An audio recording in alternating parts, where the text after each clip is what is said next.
Hey everybody, this is Tyson. And Logan.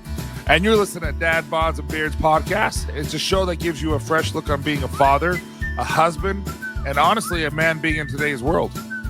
For people who want to have a good time, laugh, and be uplifted, thanks for subscribing and listening. Now for the show.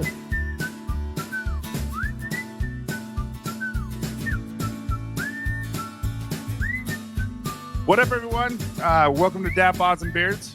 And today we're actually going to talk a little bit about our experiences with our children going back to school, because they just started school this week, and it was different than I've expected. It's I thought, like, for me, when I went to high school, dude, I was playing football. I was excited. I got to be, see all these girls for the first time from different schools, and I'm like, oh yeah, you know what I mean?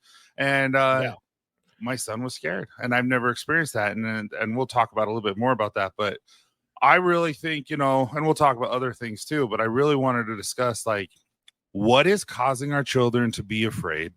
What is causing our children to have so many issues in regards to their body image, to are being shy, because they've never been shy. They've always been confident, but then all of a sudden they go to school and they're shy and not, and they're like, oh, woe is me. And that's not my kids.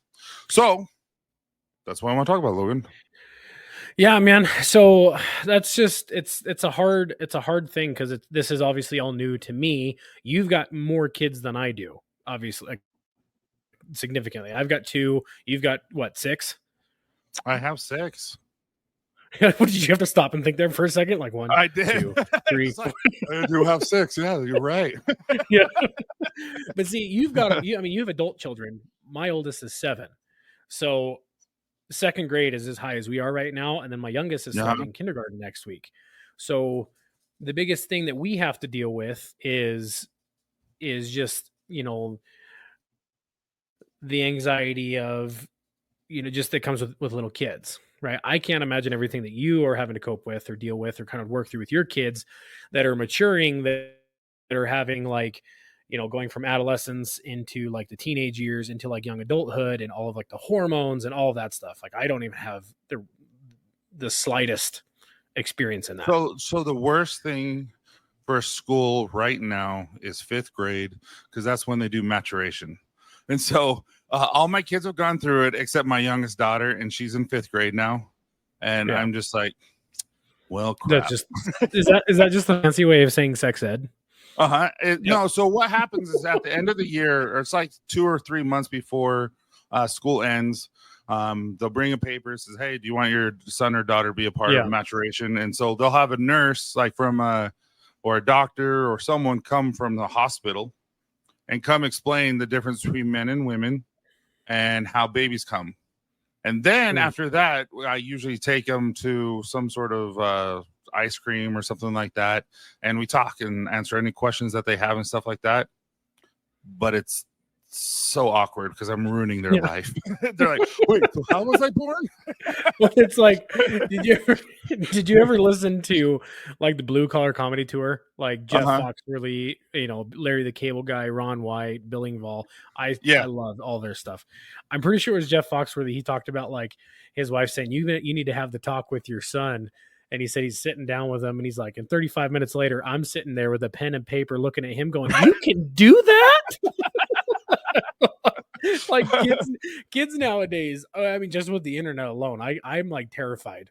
I'm not terrified, but, like, I'll let my wife have the conversation with our daughter, and then I'll have the conversation with my son, once they're a little bit older. But yeah, I mean, I did the whole, I was surprised that my parents actually let me take that, because my parents were pretty staunch, in our religion growing up, that wasn't a common thing that my, parents like mine would let their kids do. And so when I took it, I was like, what is going on? Like, this is not stuff we talk about in my house. Like, well, see, and it's always even a part right now of our life is it's something sacred between man and woman, as someone you love. And so but I don't want my kids ever to be afraid to talk to us. And Absolutely. So our kids are very open, sometimes a little too open. I'm like, whoa, but I'm glad that they are, so that we can have those conversations. They'll ask me, Dad, is this normal? Dad, is this normal? That type of thing. And I'm grateful for that because there's zero judgment on my part. It's all love and helping them understand, and when they make dumb decisions, because every kid, including me, makes them. Yeah. I'm here just to say, okay, that was dumb. Well, I think that's super healthy because I mean, in the world that I kind of grew up in, and I don't know if you grew up in the same way, but it was like, you don't talk about it. It was just kind of like taboo, whatever it was, versus we are trying to take the same approach with our kids of kind of like talking about things early. So it's not viewed as like this big no-no of, I think you can tell I have little kids. It's a big no-no. Of just like explaining to our kids, like where their privacy starts, and where you need to be concerned and where people can't, one big thing with us, with our kids is like, no one should ever say, keep this a secret. No one should ever say, don't tell your mom and dad. No one should ever say, this is between us. So like we're trying to instill that in our kids, just because unfortunately the culture we live in and the prevalence of grooming and trafficking and all this stuff is just my biggest freaking fear in the world. So having the conversations early in an appropriate level of like understanding is big for me and my wife, at least, of just, hey, our kids know. And that leads me to another story that we can talk about in a minute. Kind of has to do with back to school. But yeah, dude, it's just kids. I mean, we could have a whole freaking podcast just about kids and parenting. And no, I think that's what this whole thing is all about. Yeah. It's our life and how we parent and how we're husbands and how we're just men. And but with with Isaac, my oldest, he's 19 now. So when he was 16, 17 years old, he was on the back of a truck with his friends, and they were going like 15, 25 miles an hour. Nothing really crazy, but the friend slammed on the brakes as he turned, and my son flew off the truck. And this whole time, I'm like, buddy, if you're ever on the back of the truck, your friends, sit down, and he was just standing, and he flew off. And I'm like, he came home, and his face was all bloody. His ankles, his legs were all scabbed up from the asphalt and everything. And I'm like, holy crap. And then I took a second to like get everything. And then I just looked at him, I'm like, you idiot. Yeah, I know you're okay. Like, what were you thinking? Dude, the stuff that I did as a kid. Like, you think that was bad? We had this train track, this set of train tracks near my house where I grew up. Mind you, we moved out of this house when I was like 5 or 6. And so between that, like I'm my son's age. This is what blows my mind. Kindergarten age. Me and my older brother, which I work with my older brother, and we do a bunch of dumb stuff now, even as adults. But we just, we have bigger machines. But when we were kids, we were big into BMX bikes and dirt jumps and stuff like that. We were always jumping our bikes over by the train tracks where we built this little BMX course. But what we would do is we would go like throw rocks at the train, or we'd go put, this was before they put gates up and chain link fences everywhere, and we'd put coins down and run over them. Well, there was this pit where a bunch of the gravel had kind of like sunk underneath the railroad ties, underneath the tracks. Did you lay underneath them? We dug it out a little bit more, and I have vivid memories of laying underneath the train tracks as trains went over, thinking it was the funniest thing in the so bad, right? Like, I'm thinking like my 5-year-old son Elliot, like, no. That's, this is a little bit older, but like when I was 20, 21, again, this involves trains. There was a train bridge where I grew, just a little bit south of where I grew up, and it would go over the top of Highway 99 going through Sacramento, and there was a metal bridge that kept it to where nothing could fall off the train, nothing could hit the train from the freeway going underneath it. And it was just enough room on either side, and it had these like triangular braces that you could sit kind of like somewhat tucked behind the triangular brace with your back up against the wall, and the train would be like 18 inches away from you, and we would just sit there as the train would just boom, boom, boom, boom, boom, like right in front of your face. It's just like, I took a couple of girls there thinking it was fun, and I'm like, looking back, I'm like, man, so many different ways I could have died. Oh yeah. And apparently they all involve trains. But still, like your son falling out of the back of the truck, I'm like, oh yeah, I've done that.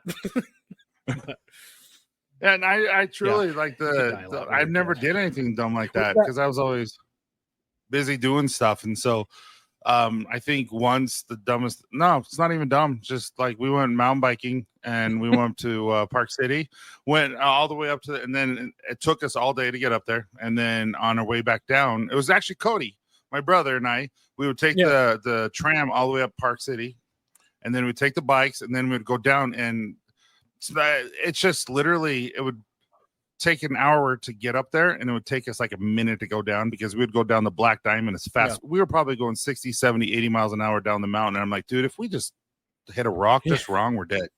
And but it was so much fun, dude. I mean, I could sit here. We're like, hey, we're gonna talk about back to school. Now we're gonna talk about potential childhood death. About it, like last thing I'm gonna say. So my older brother and I, this is the second time I've talked about him. He and I are only 3.5 years apart, and we are right in line between 5 sisters. So we have 2 older sisters and 3 younger sisters, and he and I are right next to each other. Again, when I was probably 7, maybe even younger. We had one of those old school 90s skateboards where it was rounded on the front, square on the back with a little grind pad or whatever. And then we had this open-faced motorcycle helmet. There was no guard, no shield, nothing. So like an old quarterback helmet. Yeah, like a no-name right? helmet, yeah. Like the old school motorcycle, 80s, 90s, whatever. And for some reason, there was like half a chain link loop on the back of the back crown of the helmet. I don't know if it was to hang it up or whatever, but I don't know. And I don't even know why we had this because no one had a freaking motorcycle in my house. Anyways, and then we had one of the old school garages that was a single car garage that it didn't it swung up on big hinges. You know what I'm talking about? The old school like 90s style.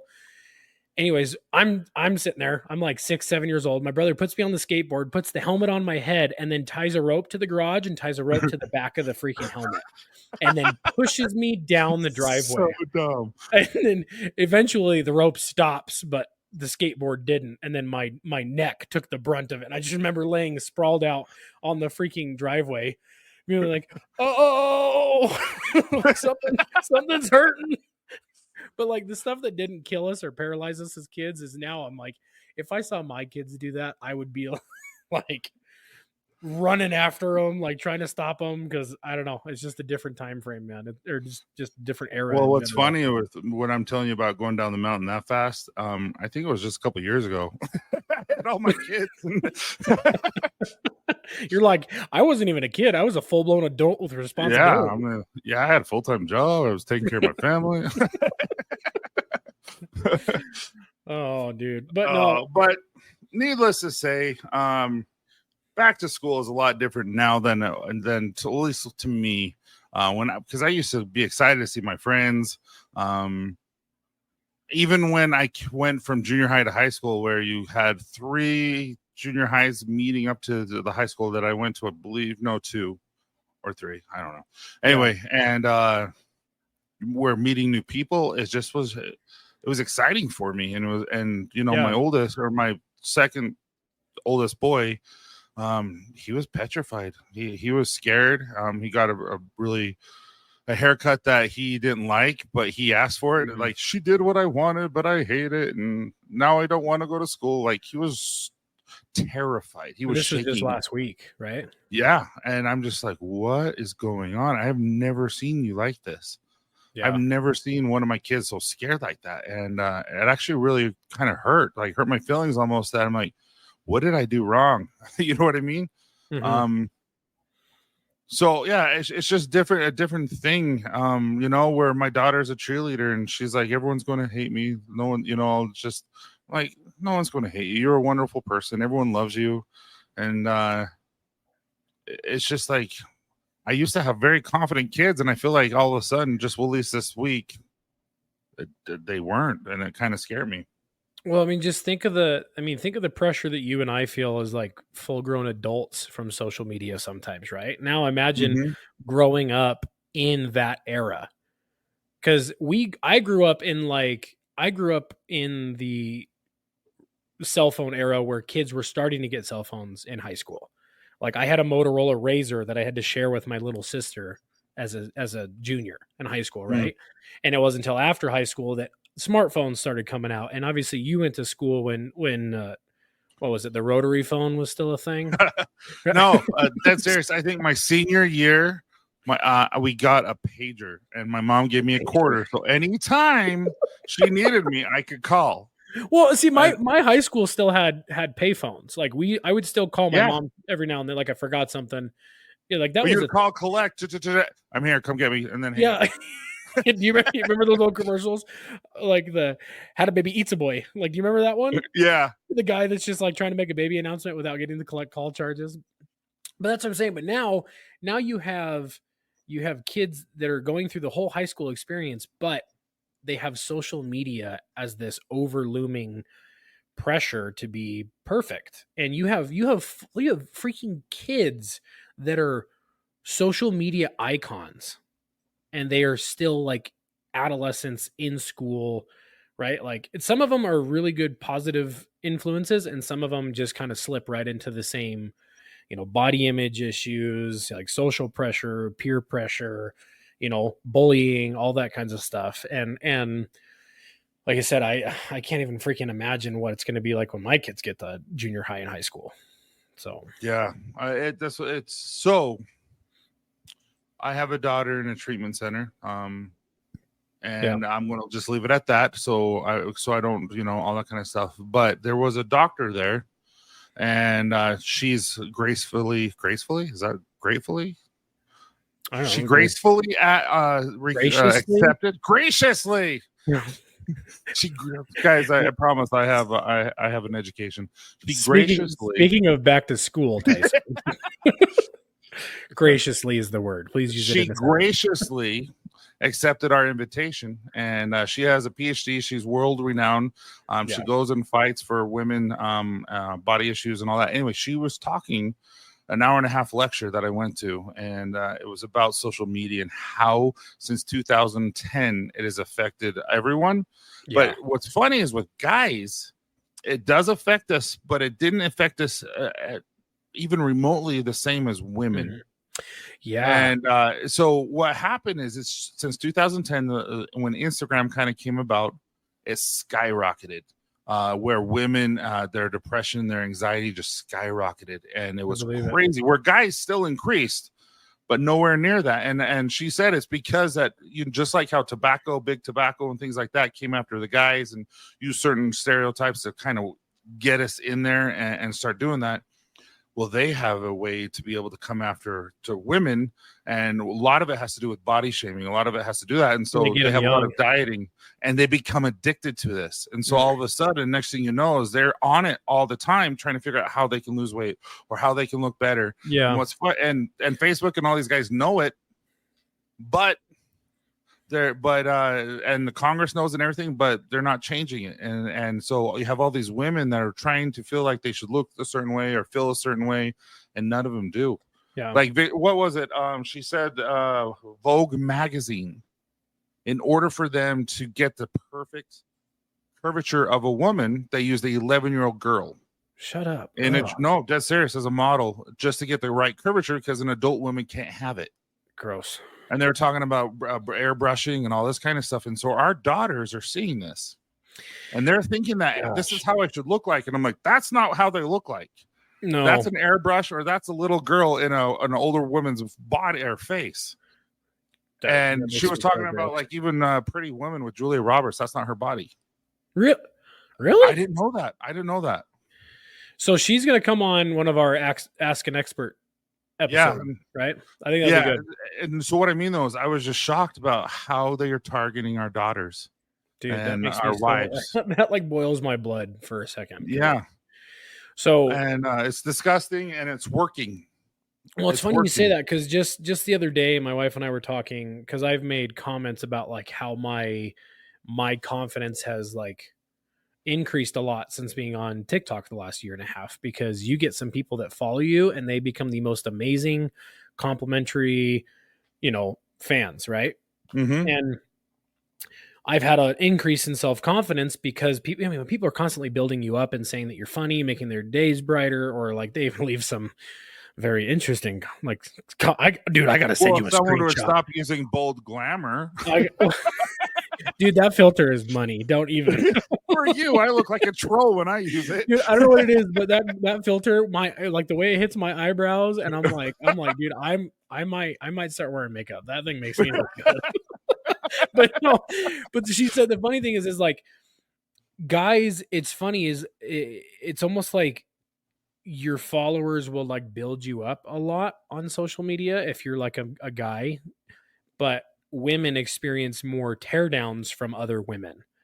So like men will get built up by women on TikTok and Instagram and YouTube and stuff, but it's more commonly other women that are tearing down other women. And I'm sure it's because of kind of that social programming of like, hey, this is what you're all supposed to look like. And so anybody who's maybe not emulating that, they maybe are a little bit more positive towards how they look, whether or not it fits the bill or not, then people kind of come after them. But yeah, dude, I think that'll be a killer episode because all of us have women in our lives that I'm sure we can like apply that to. 100%.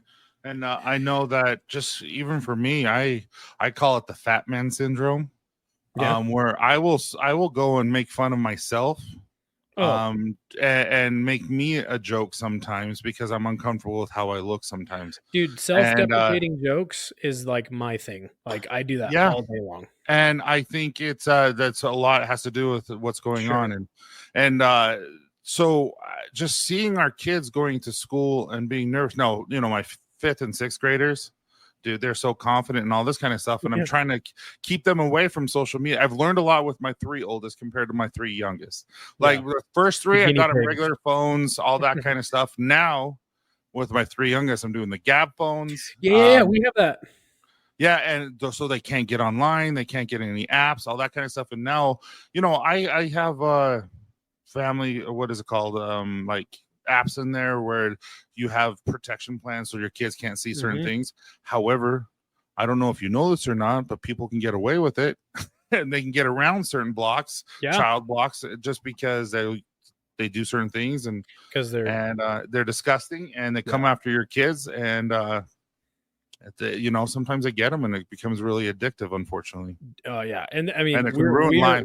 We're on that train too. So if any of you guys haven't heard it, I mean, it's really popular here in Utah. I mean, I know outside of the state, they're popular too. But so Gab, they started off as like the little smart watches, little smartphones for kids, where it's like totally parent driven, parent controlled, and it's more like real time tracking and things like that. Which is sad that we live in a world that you like kind of feel the need to do that, but. So my daughter, both my kids have the little Gab watch. So they can call me, they can call mom, and they can text me, they can text mom, and we can pull it up and see her location, see his location. So my kids they ride the bus. They ride the bus to school. So we do the Gab watch when we go to Disneyland or things like that. It's smart. Like, why not be able to tell exactly where your kids are and teach them that, hey, you can call me. Anyways, this is day 1 of school for my 7-year-old. Oh, she went back to the school she went in, the school that she went to kindergarten in. She's now back there for 2nd grade. She was at another one down the road for 1st grade and just boundaries and stuff. Now she's back to the other one. So she's there with her Gab watch on, and it's like 1:00 in the afternoon. Everything's fine. And my wife texts me. She's like, hey, can you update your Gab app and see where Liv, my daughter Olivia, we call her Liv. She's like, can you see where it says that Liv's at? She's like, mine's not updating. And I update it and it refreshes to the emergency room a half mile away from her school. What? And I'm like, what the bleep? And I'm texting my wife. I'm like, it says she's at the ER. And she's like, yeah, that's what mine says too. And so I'm like, I'm on my way. Like, I'm 10 minutes away from that area, and she's calling the school, and the school says like, oh yeah, they says she's in class, but it's like new school, new teacher, like little short blonde girl. There's a million of them running around. So I'm like, I don't freaking care. I'm going to go check if her watch is pinging her there. Dude, I'm not kidding. It's a good thing I don't have company stickers on the side of my truck and I also have flashy emergency lights. Like all of my lights strobe for like road closures and stuff. I hit those freaking lights, dude. And I was hauling. I jumped a curb. I drove over some landscaping. Like I'm like, my daughter's in the emergency room, and then as I'm checking, it's moving like north, and I'm like, someone has my freaking kid. Like that's my brain is going haywire. I whip into the emergency room. I run in there and I'm like showing a picture. I'm like, is she here? And it's a smaller emergency room. They're like, there's nobody here. So then I rip out of there. I go check this little field where it says that her watch is. And then I run over to the school and I walk into the office. And the schools here in Utah, which I think is really, really great, is you have to get buzzed in. All of the exterior doors are locked. And you have to get buzzed in, which I think it makes me feel a lot better as a parent. I get in there and I'm like, hey, my daughter's watching. They're like, oh yeah, your wife called or whatever. Like, do you want us to bring her up here? And that was the longest like minute and a half of my life from them to call my daughter up to the front office. And as she comes walking in, she's like, she kind of ran up the stairs. She's like, hey, what's up, Dad? Like, what are you doing? And I'm like, oh my freaking gosh, little girl. Like, so you what have no happened? idea. Because she's downstairs in the big concrete, like, building, she just had freaking bad service. Oh, wow. And so we talked to, we called their customer service, their troubleshooting or whatever, and they kind of walked us through like, hey, yada, yada, yada. So basically we have to, it's not worth explaining, but dude, that was like the most panicked I have ever felt, because I think if it was like showing her across the street or showing her in the field next to the school, that's one thing, but it was like a half mile away, dead center of the emergency room, and then like moving north through like a neighborhood. And I'm like, there was no other thing in my brain other than someone's got my kid or someone at least has her watch. And I was not going to be like, oh, well, she's probably fine. Like, that's not how I operate. I'm like, I'm going to figure it out on my own. Yeah. Thankfully, there was no law enforcement nearby, because Logan made some bad choices. But for the sake of my children, dude, your daughter. For the sake of my children, I'd drive the wrong way on the freeway if I had to. You know what I mean? But yeah, so that's just, there's some back to school anxieties on a dad's perspective. But it's like, that's the world we live in too. Is, I know I say that a lot, but it's like, here's this device that's supposed to give us some extra, peace of mind and relief. And it actually caused more stress and anxiety than I have ever felt in my life in such a short period of time, that I threw all reason out the window and just thought, I've got to get to my baby no matter what it takes. And I don't care who it is, what it is, like, she's coming home with me. Thankfully, it was a completely bogus scenario, but that's what I'm saying is like, it's just, it's better be safe than sorry. It goes back to one of our earlier episodes of like, that was a moment of like reflecting of like, I'm such a freaking helicopter dad. Like, I have got to chill it out, because obviously I didn't get upset with my daughter at all. I was like, oh, I just need to reset your watch, honey. It's kind of being funny. And she's like, oh, okay.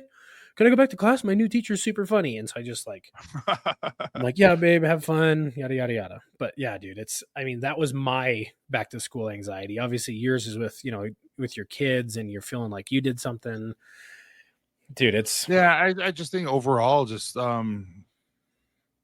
I've learned with 6 children, I can't be that like in their face. I can just love them and guide them and do the best I can, but they're going to make mistakes. And I've learned that. However, the anxiety level that I saw my son going to school hurt. It hurt me. Like, I'm like, you are just such an amazing kid. Like, you are growing up to be a handsome boy. You're growing up to be someone that everyone just thinks you're hilarious, because he's hilarious. And it's just like, yeah, you know him. He's yo mama. But and then to see him break down and start shaking because he's so scared, I'm like, where is this coming from? It shook me. And so that's why I wanted to talk about it, just because I don't remember being that way ever. Like, I remember dropping, my daughter off, like I was telling you, and a couple of things where it's just like, I'm going to miss you. And then Isaac being in Paraguay and all that kind of stuff, serving a mission, where he, I miss him to death. But I was telling Candace, I'm like, I don't really miss him. Well, he's your older. No, but then Candace is like, me either. And I'm like, if he was here, it'd be amazing. But like, he's where he needs to be, and he loves where he's at, and we get to talk to him every week. And it's just like,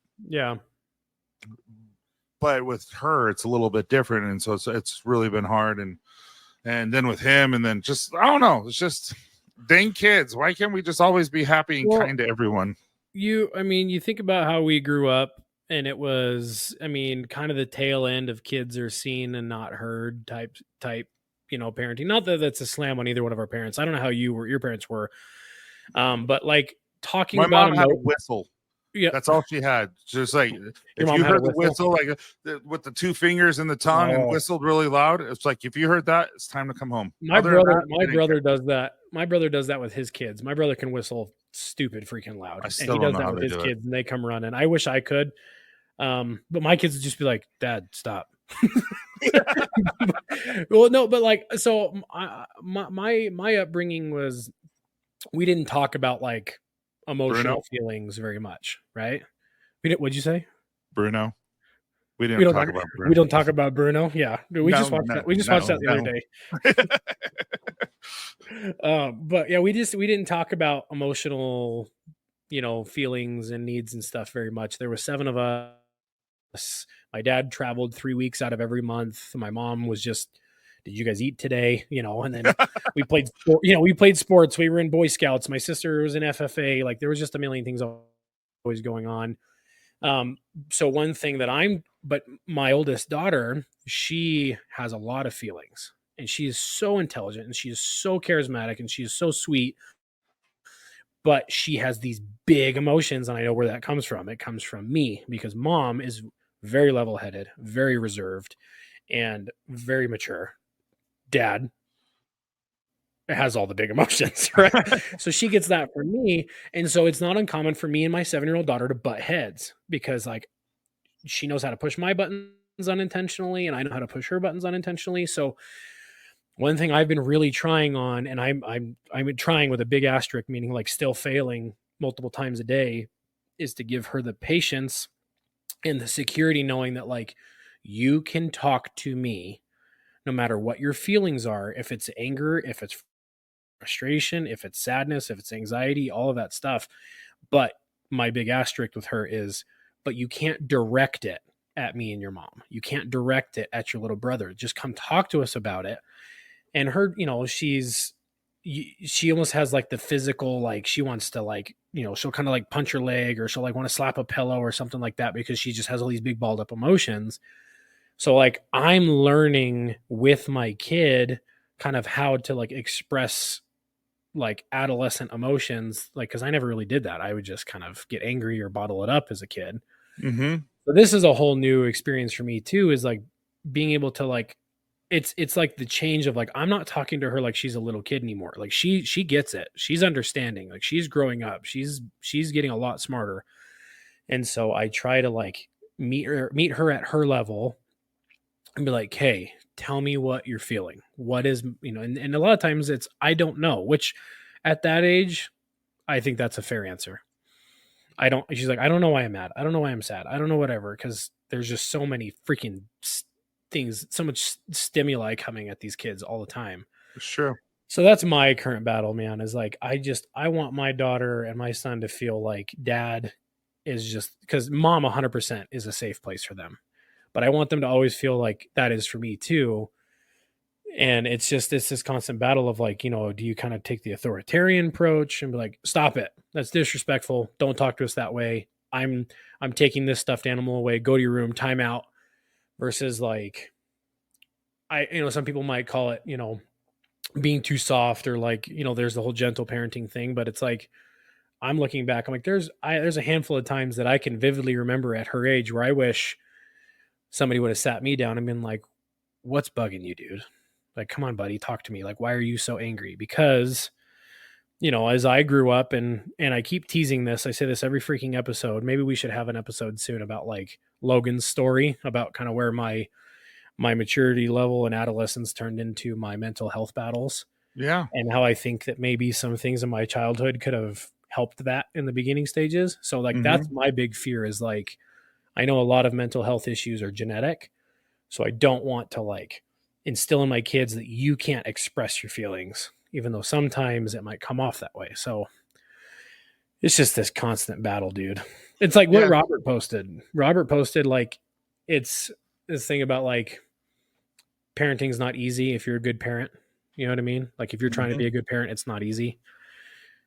So, not that I'm saying I am. I'm just No, but if you love your kids, and yeah, it's hard. So I listen to Gary Vee quite a bit, and he was talking about children and millennials specifically. He's like, a lot of people don't want to hire millennials, and like, you guys raised them. yeah, You raised them to be this way.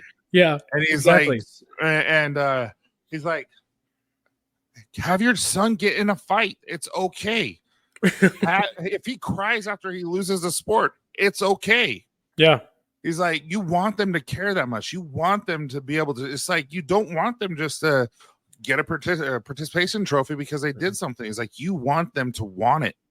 He's like, if they do that, they're going to succeed. They're going to work for it. They're going to keep doing it and strive for it. But if you just keep saying, "Oh, good job, good job, good job," then they're not doing a good job. So he always talks about kind candor, where it's like, "Hey, I love you, but you're being an idiot, and this is why." yeah. And so agree. like if I'm doing something wrong, I want to know. If I could do something better, I want to know. But be nice about it. Don't come in a way where you're like, dude, you're a jerk, and you know, I don't even know. You know, I try to do kind candor everywhere. And it's like, and don't lie to me. If something sucks, tell me, because I want to keep doing the same thing and it sucks and no one tells me. They're just kissing my butt. I don't need that. Yeah, and I think that's kind of the approach that I'm, trying to take with my kids of kind of like I'm going to tell them exactly how it is, what they're doing wrong, but I'm trying not to make them feel stupid about it. You know what I mean? Like trying not to make them be like, because it's like they're kids. Like I have to remind myself all the time, and I'm guilty of it, of forgetting that is like they're kids. Like they're growing, they're learning, they're going to make mistakes, and they repeat things and they emulate different attitudes. And so that's what I'm trying to like. I don't want my kids to grow up feeling like they deserve everything and should be handed everything. But at the same time, I want my kids to know that they have a freaking voice.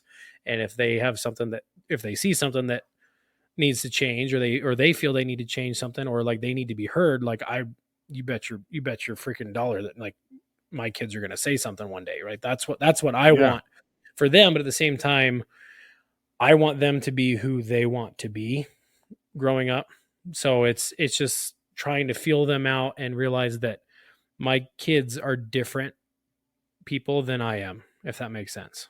100%. They're literally their own people, but I'm not going to be like the honey, we don't do that. Like it's like, no, you're going to stop that, but explain to me why you're doing it. Like, like if that makes sense. Yeah, no. So my kids are in soccer, but they're on the same team. So Hattie's never played, and Emmett, so the 5th and 6th grader, and Emmett played last year. Yeah. Now, when it's like, Dad, what'd you think? And I'm going to tell them the truth. And I'm like, Emmett, and this is no joke. So what my dad always taught me is like, hey, if this is really mean, and so take her for what it is. He's like, if a girl asks you out on a date, just tell her something truthful. If she's ugly, that's okay. She might have pretty eyes. This is your dad? This is my dad. Isn't he a marriage counselor? Yes, he is. But the thing is people know if you're being fake. So instead of saying, oh, you're gorgeous tonight, say, oh, you have really, really pretty eyes. Yeah. And if they have pretty eyes, or, oh, you have very nice petite hands. See, that's what I say to you, Logan. Okay. I don't have petite hands. I have average hands. You have frying pan hands. No, but so what I mean though, so my kids, I think humans, we really can tell if you're telling us the truth or not. So Emmett is a freaking baller when it comes to defense on soccer. The guy plows through everything. I wish he would play football, but it's just not him. But he is unbelievable. But when it comes to offense, he's not as good as I would, you know what I mean? However, Hattie's just opposite. We've only done 2 practices, and she's probably one of the best team or players on the team. She can dribble, she kicks, and she's just this little cute little tiny girl, and she's out dribbling all the 6th graders and the boys and stuff. And I'm like, where did this come from? I've never seen her like this. And so I tell them, and I'm not trying to hurt either of their feelings, because he's really good at this and she's really good at that, and it's the truth. And so so that's what I try to do. And then also, you know, if you come to me and say, "Hey Tyson, what do you think about this?" I'm like, "You have really pretty hands." That's your default. If Tyson ever, if you guys ever meet Tyson and he says you have very petite hands, it's because he thinks you're ugly. What's funny is there's one guy who's going to be listening to this and he knows who he is. He's like, "Oh, Tyson says that all the time to me." That's good. But yeah, no, I told him mean, he should be a hand model.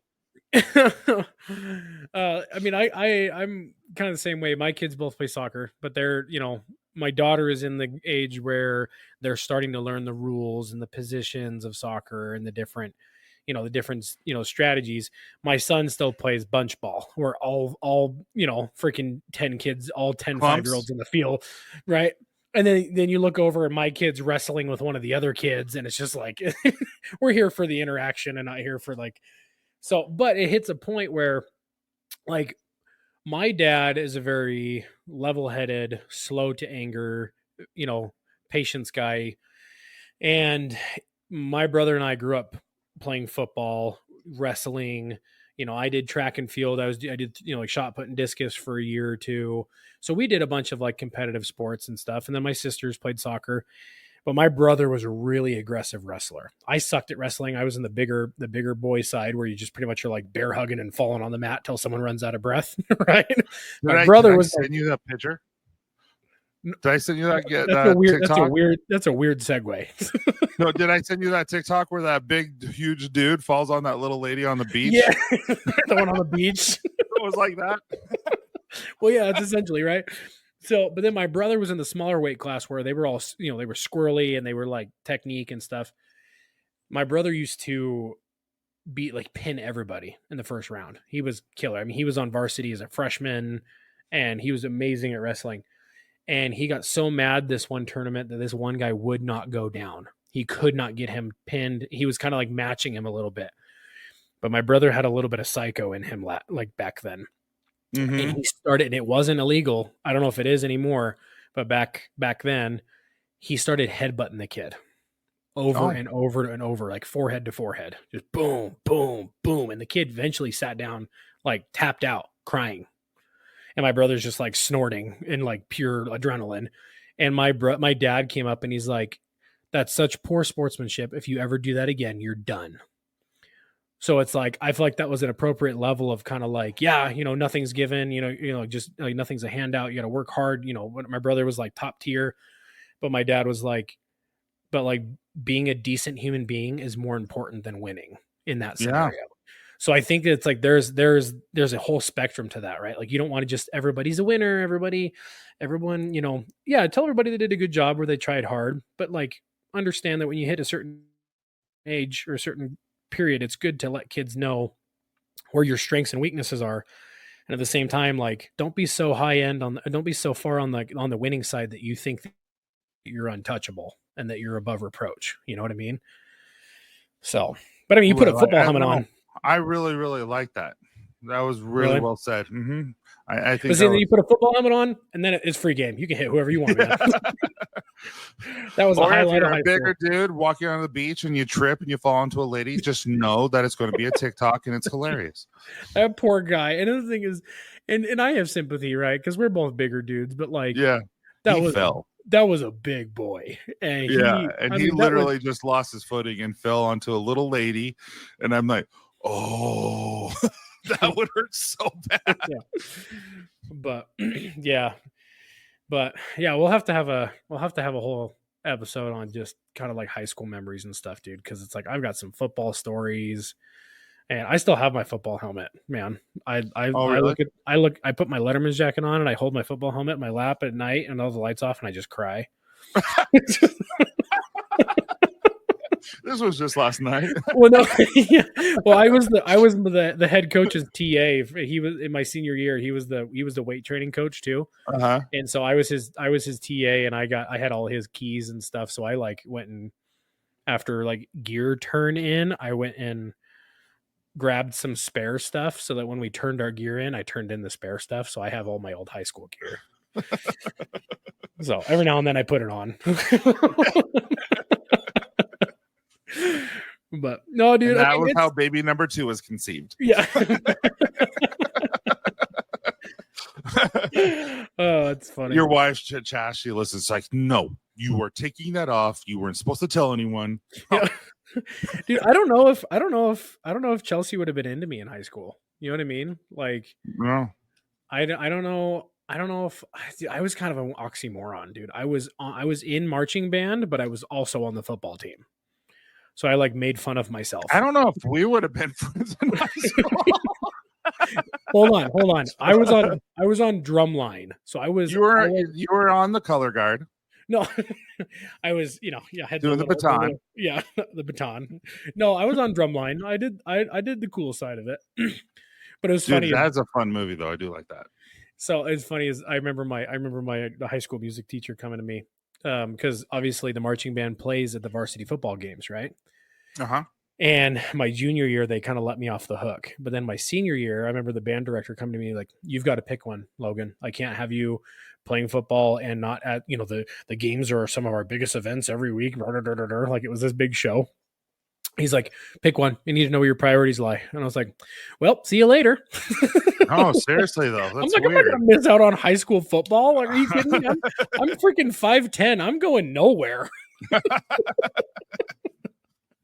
No, everyone, thank you so much for listening. As you know, Logan is awesome, and now you know he has little petite hands, and he likes to just rub his football in the dark.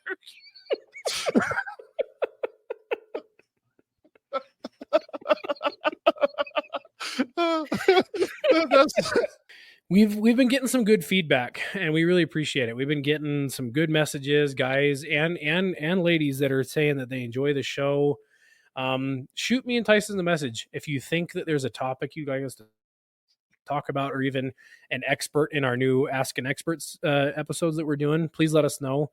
And we're kind of going onward and upward. We kind of had this idea a little while ago, and it's working. So your guys' feedback is much appreciated.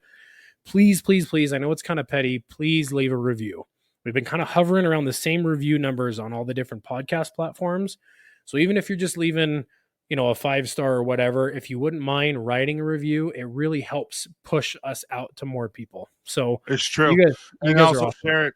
Just even hitting the share button alone, it really does help. So if you could guys just do all that just to help us get out to more people that maybe would enjoy this, also maybe be able to benefit from it. They're feeling down and they know that they're not the only ones going through this. That's why Logan and I feel we're a little bit more open and vulnerable, just so that we can make sure that, we're real guys and you guys are real, and we're all going through our individual lives with issues, and we all have them.